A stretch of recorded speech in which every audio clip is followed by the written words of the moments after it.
Баршаңызға сәлем. Бүгін сіздермен бірге өте жеңіл әрі тез дайындалатын донердің рецептімен бөлісетін боламын. Видеоны соңына дейін қарап, менің каналыма тіркеліп кетуді ұмытпаңыздар. Ең алдымен тауықтың төс етін осылай маринадтап, духовкада пісіріп алатын боламыз. Піскен тауық етін осылай ұсақтап тураймыз. Алдын ала көкөністерді дайындап аламыз. Қызанақ, қияр, пекин орам жапырағы және де соусына біз қаймақ пен аджиканы араластырамыз.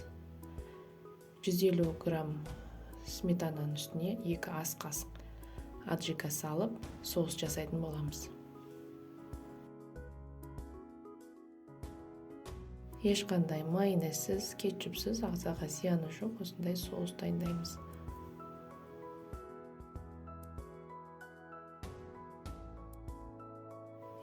Дайын болған соусты осылай кондитерлік мешокқа салып, бас жағын кесеміз де біздің лавашымызға құйып шығамыз. Осылай біркелкі қасықпен жағып аламыз да, үстіне тауық етін, көкөністерді біртіндеп саламыз.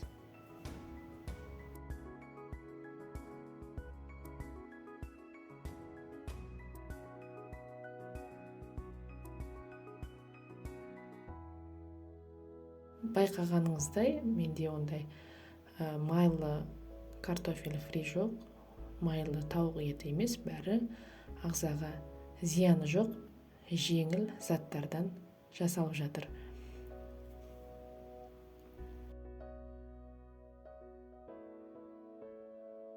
Бетіне тағы да соусымызды осылай құйып шығамыз да, донерімізді ораймыз.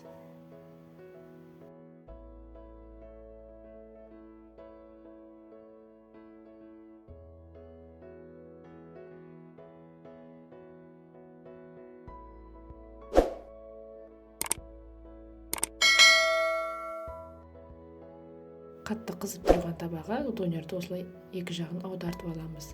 Граница болса, границаның үстіне жасағанымыз дұрыс болады.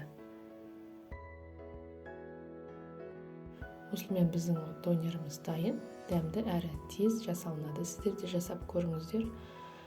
Видеоны соңына дейін қарағандарыңызға рахмет. Менің каналыма тіркеліп, лайк басуды ұмытпаңыздар. Ас болсын.